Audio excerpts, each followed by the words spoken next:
She thought she had finally found her dream home. But behind a loose wall, she discovered something the previous owner had desperately tried to hide. When Emily Carter bought a small Victorian house outside Manchester, she thought she was getting a fresh start. The house was old but beautiful. It had wooden floors, large windows, and a quiet garden.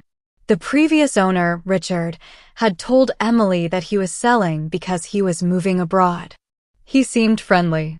He even gave her a folder containing information about the house. "Everything you need is in there," he said. Emily thanked him. She moved in the following weekend. For the first few weeks, everything was perfect. Then she decided to renovate the upstairs bedroom. While removing old wallpaper, she noticed something strange. One section of the wall sounded hollow. She called a builder. The builder carefully removed part of the plaster. Behind it was a narrow wooden compartment. Inside was a metal box. Emily opened it.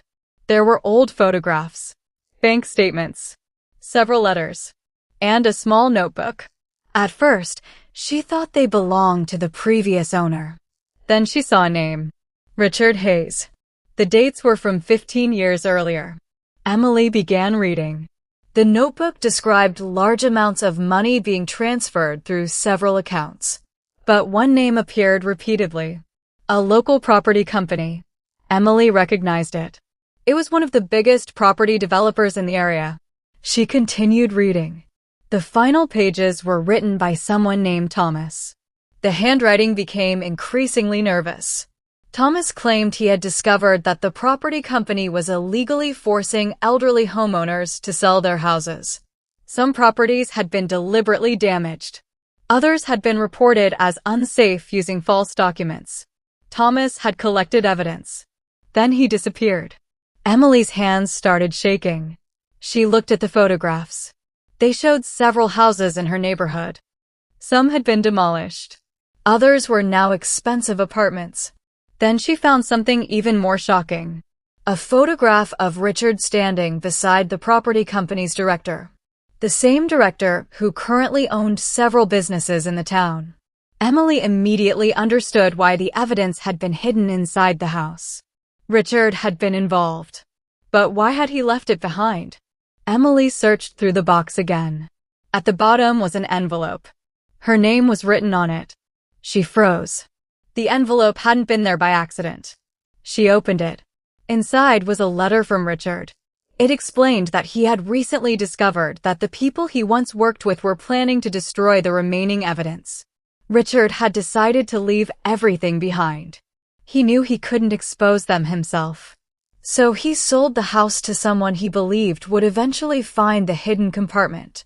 Emily couldn't believe what she was reading. But the letter ended with one final warning: "If you found this, don't trust anyone connected to the company." Emily immediately contacted a solicitor. She handed over copies of everything. The solicitor warned her not to confront anyone. The evidence was too serious. Over the next few weeks, investigators examined the documents. They discovered that the property company had been involved in a much larger scheme than anyone realized. Several homeowners had been pressured into selling their houses. False reports had been created. Payments had been hidden through different accounts. And Richard had helped organize some of the transactions. But the documents also proved that he had later tried to expose the scheme. Then Emily received an unexpected visit. A man stood outside her house. He introduced himself as a representative of the property company. "We understand you've been asking questions." Emily stayed calm. "I bought this house legally." "We're not questioning that." He looked toward the house. "We simply suggest you stop digging into old matters." Emily closed the door. She immediately called her solicitor. The warning confirmed everything. The investigation moved forward.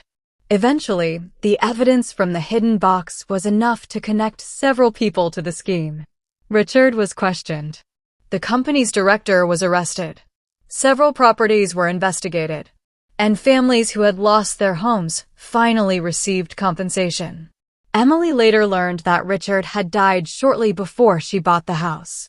He had spent his final months trying to correct the damage he had helped create.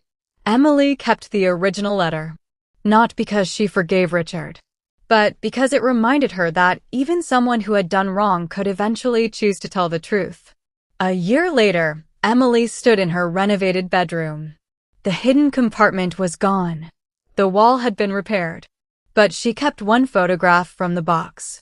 It showed the neighborhood before the expensive developments changed everything. She realized something. She had bought a house, but she had accidentally purchased a piece of history. The previous owner thought he was hiding the evidence. Instead, he had hidden it in the one place where the truth was almost guaranteed to be found. And the people who believed their secrets were buried forever. Never expected the new owner to dig them back up. Would you have kept the secret or exposed everything? Tell us in the comments.